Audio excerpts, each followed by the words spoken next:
सुप्रभात बच्चों, कैसे हैं आप सब। आशा करती हूँ आप सभी सकुशल होंगे और खूब मन लगाकर पढ़ाई कर रहे होंगे।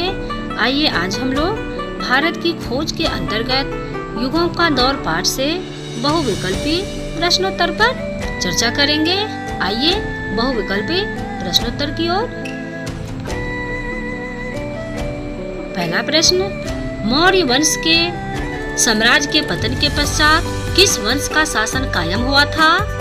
शुंग वंश, गुप्त वंश, कुषाण वंश, चौहान वंश। सही उत्तर होगा शुंग वंश। अगला, उत्तर भारत में कहां से कहां तक बाक्ट्रीय भारतीय यूनानी राज फैल रहे थे? पाटलिपुत्र से तक्षशिला तक, पंजाब से मध्य एशिया से पंजाब, काबुल से पंजाब। सही उत्तर होगा काबुल से पंजाब तक। राजा मिलिंद कौन था? चीनी, तुर्की, यूनानी, ईरानी। सही उत्तर होगा राजा मिलिंद यूनानी था। अगला प्रश्न, राजा मिलिंद के नाम से कौन प्रसिद्ध हुआ? मेनांडर, नागार्जुन, समुद्रगुप्त, चंद्रगुप्त। सही उत्तर होगा मेनांडर राजा मिलिंद के नाम से प्रसिद्ध हुआ था।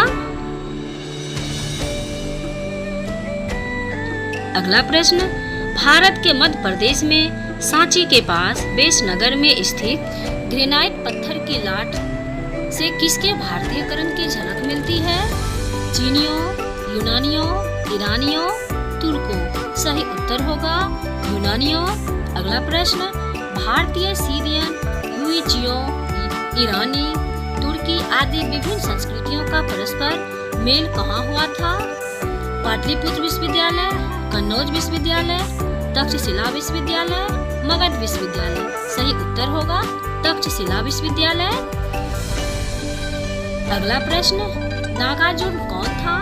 यूनानी, चीनी, भारत का नेपोलियन, बौद्ध शास्त्रों तथा भारतीय दर्शन के महान विद्वान। सही उत्तर होगा बौद्ध शास्त्रों तथा भारतीय दर्शन के महान विद्वान। अगला प्रश्न, बौद्ध धर्म के महायान संप्रदाय को किसने विजय दिलाई थी? नागार्जुन, महात्मा बुद्ध, चंद्रगुप्त, राजा मिलिंद। सही उत्तर होगा नागार्जुन ने। अगला प्रश्न, बौद्ध धर्म के संस्थापक कौन थे?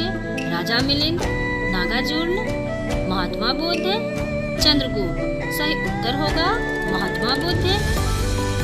अगला प्रश्न, महात्मा बुद्ध का असली नाम क्या था? राजकुमार सिद्धार्थ, नागार्जुन, चंद्रगुप्त, समुद्रगुप्त। सही उत्तर होगा महात्मा बुद्ध का असली नाम था राजकुमार सिद्धार्थ।